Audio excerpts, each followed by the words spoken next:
So mga bagay na kailangan mong gawin upang mapuyat sa kaiisip sa iyo ang isang lalaki.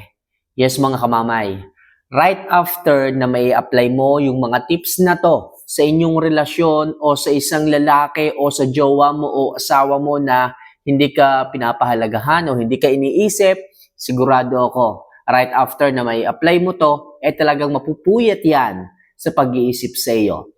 Kaya mga kamamay, if ever na nagugustuhan mo yung mga ginagawa kong mga videos na kagaya nito tungkol sa inyong mga buhay pag-ibig, kaya kung gusto nyo ng ganitong klase ng love advice, ganitong klase ng topic na nakakatulong or makakatulong sa inyong mga buhay pag-ibig, don't forget to click the subscribe button, i-like yung video, syempre mag-comment na rin po kayo sa baba nitong ating video na ito. Kung nagawa nyo na yan mga kamamay, ano pang hinihintay natin? Simulan na natin ang mga bagay na kailangan nyong gawin upang lubos na mapuyat ang isang lalaki pagdating sa iyo o sa pag-iisip sa iyo. So ito yung number 1 na dapat mong gawin. Huwag magparamdam simula alas 5 ng hapon hanggang umaga. Yes mga kamamay, kapag kasi bigla kang nawala, yung tipong magka-text, magka-chat kayo maghapon, tapos pagdating ng alas 5 ng hapon, bigla kang mawawala, bigla kang hindi magpaparamdam, hanggang umaga na yun mga kamamay. So sabihin na natin simula umaga, nagkakausap kayo, simula umaga, okay, nagkaka-chat kayo, pero bakit bigla kang hindi nagparamdam? Simula 5 PM ng hapon hanggang umaga, magdamag. Talagang magtataka ang isang lalaki, talagang mag-iisip, talagang tatanungin niya sarili niya na baka mamaya may nasabi siyang hindi maganda, na baka mamaya meron siyang nabanggit na salita na hindi mo nagustuhan, kung bakit hindi ka na lang nagparamdam, kung bakit bigla ka na lang hindi nag-chat. Kanina naman okay kayo, kanina naman ang saya-saya nyo, pero bakit bigla kang nawala?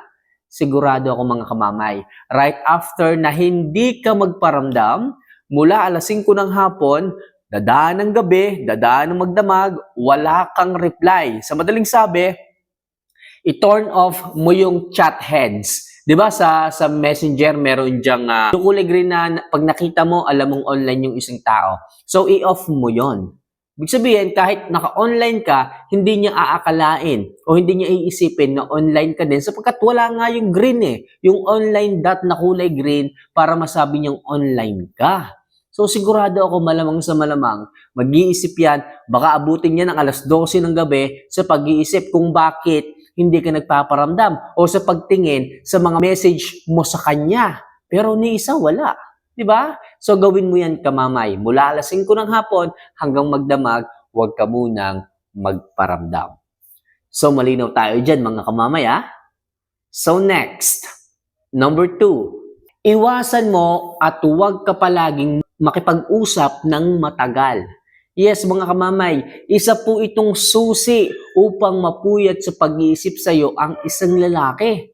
Kaso, ang ginagawa ng ibang mga kababaihan sa halip na iwasan nyo na makipag-usap ng matagal, nakikipagbabaran sa pag-uusap, nakikipagbabaran sa pag-chat o sa pakikipag-video call, which is hindi po tama yon. Kamamay, masama bang makipagbabaran, di ba? Kapag matagal kayong nag-uusap, di ba, hahanap-hanapin ka niya? Oo, hahanap-hanapin ka niya. Pero, wag naman palagi. Okay, limitahan mo yung oras mo pagdating sa kanya. Sapagkat kapag hindi ka madalas, makipag-usap, makipagtawagan ng matagal, hahanap-hanapin niya yung oras mo. Di ba? Kapag ikaw palagi ay nakikipagbabaran dyan, mauumay yan. Mananawa yan. Yung tipong alas 2 na ng madaling araw, pero wala namang kwenta yung usapan ninyo. Ayaw mong ibaba yung telepono kahit boring ng usapan kasi ang gusto mo, magkausap kayo. Kahit yung lalaki, nahihiya na lang sa'yo, nakausapin ka. Okay, nahihiya na lang sa'yo na hindi ka kausapin. Pinapahaba mo pa yung usapan. Sa kabaliktaran, dapat nga, iniiwasan mo makipag-usap ng matagal para sa ganon, mamiss niya yung bawat sandali, yung saya na magkausap kayo. Yan naman dapat nasa quality ng pag-uusap, hindi nasa tagal. Alright? So, pag makikipag-usap kayo sa isang lalaki, dapat quality conversation, hindi yung kung ano-ano pinag-uusapan ninyo. Wala na nga kwenta yung usapan ninyo, wala na ngang sense, pinahahabaan nyo pa. Kaya nauumay eh. Baka mamaya pagtawag mo sa kanya, ikaw na yung tumawag, pagtawag mo sa kanya, hindi ka nasagutin. Bakit? Sabihin niya sa kanya sarili, naku, hindi ko na sasagutin itong babae na to. Ayaw kong sagutin ang tawag kasi sobrang haba. Makikipag-usap na naman to, 10 minutes na naman. 20 minutes, magwa 1 hour na naman. Wala namang kwentang kausap to. Huwag na nga sagutin. O, di ba? Ikaw rin. Nasa sa'yo niya kung gusto mong habaan ng pakikipag-usap. Pero ako, ang advice ko sa'yo, huwag ka masyadong makipagbabaran. Huwag ka masyadong makipag-usap ng matagal para isipin ka ng isang lalaki.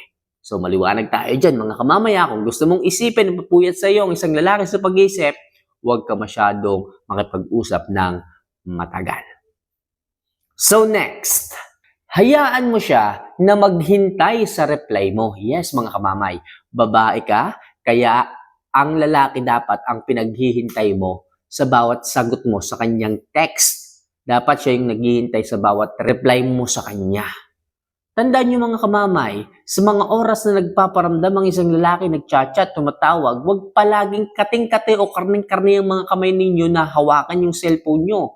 Naguhugas kayo ng pinggan, nagsisiyar kayo, dumudumi kayo, tumunog lang yung cellphone, talagang kukunin nyo yung towel, saka nyo ibabalabad at kukurit magre-reply. Huwag ganun. Masyado kayong nagiging needy sa isang lalaki eh. Hayaan nyo, kung tumunog, hayaan nyo. Maghintay kayo. Hayaan yung i-delay sapagkat makakatulong yung pagdi-delay ninyo sa kanilang mga chat, sa kanilang mga text para hanap-hanapin kayo ng isang lalaki. Tandaan nyo mga kamamaya, kapag po ang isang lalaki ay nagtatanong sa kanyang sarili, ibig sabihin, naglalaan siya ng oras sa iyo. Sa simple mong pagdi-delay ng pagre-reply sa kanya, nag-iisip na yun para sa iyo. Ano kayang ginagawa ng babae na yun? Bakit hindi nagre-reply? O, di ba? Sumasagi ka na sa kanyang isipan. Kaya hanggat maaari, kung gusto nyong mapuyat sa pag-iisip sa iyong isang lalaki, huwag ka masyadong mag-reply kaagad sa kanya. O i-delay mo paminsan-minsan ang reply sa kanya. So next, huwag mo palaging iparamdam na sobrang baliw ka sa kanya. Yes mga kamamay, ito kasi yung nagiging problema na naman sa mga kababaihan eh. Na in love lang, okay, pumasok lang sa isang relasyon, umpisa pa lang ng inyong relasyon, patay na kaagad kayo sa isang lalaki. Halos hindi kayo makakatulog eh. Ayaw nyo bitawan yung mga cellphone ninyo, inutusan kayo ng mga nanay ninyo ma-wait lang. Hanggang sa kayo namura na dahil sa inyong mga kalokohang ganyan. Na sa halip na i-delay po ninyo ang inyong bawat reply, mas inuuna nyo pa yan kaysa sa utos ng inyong mga magulang. Mga girls naman, mga babae kayo, dapat alam nyo kung paano itataas ang halaga ninyo sa isang lalaki. Masyado nyo ipinapakita at masyado kayo nagiging showy sa kabaliwan pagdating sa isang lalaki. Huwag nyo ipakita na sobrang mahal na mahal nyo sila sapagkat lumalaki ang ulo ng mga yan. Sapagkat nagiging ma-pride ang mga yan. Sapagkat tumataas ang tingin nila sa kanilang sarili kapag pinapakita nyo na sobrang baliw na baliw kayo sa kanila. Kaya please mga girls, huwag nyo po sanang ugaliin na ipakita, iparamdam na sobra. Okay lang na sapat. Huwag lang susobra na sobrang baliw na baliw kayo sa mga yan. Para sa ganon, isip-isipin kayong ng mga yan. Yung tipong nandoon pa rin yung doubt ng isang lalaki na po pwede kang mawala kapag niloko ka, kapag nagtaksil siya. Kaso, ang mali nyo nga, masyado kayong na-overwhelm sa inyong mga nararamdaman. Lagi sinasabi nyo, babe, hindi ko kayang mawala ka. Hindi ko ma-imagine ang mundo ko kapag nawala ka. Kaya yung lalaki naglolo ko. Kasi, kaya nyo pa silang tanggapin sa kabila ng kanilang mga gagawin pa lamang na problema. Kaya nagkakaroon ng lakas ng loob Kasi binibigyan nyo ng assurance na kahit anong gawin nilang mali sa inyong relasyon, nandiyan pa rin kayo. Kaya please, huwag nyo masyadong ipakita na naghahabol o nababaliw kayo sa mga yan para sa ganon, ang isang lalaki ay mag-isip at mapuyat sa pag-iisip sa iyo. Okay, malinaw tayo dyan. So next, laging mag-ayos at magpaganda ng katawan. Yes, napaka-effective nito mga kamamay kahit saan kayo makarating at kahit anong edad ninyo. Huwag niyong kalilimutan to. Laging mag-ayos at magpaganda ng pangangatawan. Kahit kayo ay 40s na, or kahit kayo mga 35 pa lang, 40s, 50s, yung iba nga 60s Ang dami kong nakikita na mga senior na pero may asim pa. May edad na 55 pero dinadaig pa yung mga bagets kung pumorma. Yung apil nandun pa rin. Kasi nga hindi sila nagpapabaya sa kanilang mga sarili. Kita ko yung iba Magugulat na lang ako pag sinabi nilang sila daw ay mga 50s na. Akala mo mga 35 lang Bakit? Kasi nga inaalagaan nila ang kanilang mga sarili. Sila ay nagwo-workout, sila ay nag-exercise. Ang problema ng ibang mga babae dyan, nagsasana all. Gusto nilang sumeksi pero wala namang ginagawa. Nangangarap silang gumanda rin ang pangangatawan pero ang laging hawak ay Jollibee at McDo. Ano ba naman yan? Mga girls, alam niyo naman yung dapat gawin Pasana-sana all pa kayo pero anong ginagawa niyo? Wala naman kayong ginagawang hakbang para gumanda ang pangangatawan ninyo. At kung gusto mo na isipin ka, talagang hindi ka mawala sa isipan ng isang lalaki at habulin ka niya, dapat mag-ayos, palaging magpaganda ng pangangatawan. Sapagkat yun nagkakatalo ang bawat mga kababaihan Kaya nga ang dami naghahanap ng iba Dahil sa pagpapabayaan nyo sa inyong sarili. Kung dati ang ganda-ganda ng katawan mo, sexy-sexy mo. Ngayon, bakit anong nangyari? Napabayaan mo na. Kaya please mga kamamay, kung gusto mo na mapuyat sa pag-iisip sa iyo ang isang lalaki, simulan mo sa pag-aayos, pagpapaganda ng katawan. Alright? So yun lang muna sa ngayon mga kamamay, mga bagay na kailangan nyong gawin upang isip-isipin kayo at mapuyat sa inyo ang isang lalaki. For more video and love advice na kagaya nito mga kamamay, huwag mo kalimutan na pindutin ang subscribe button, i-like yung video at mag-comment na rin dito para sa ganon, makilala at makita ko rin sa mga gustong pa-shoutout, willing ako next video. So paano mga kamamay? See you for our next vlog. Paalam!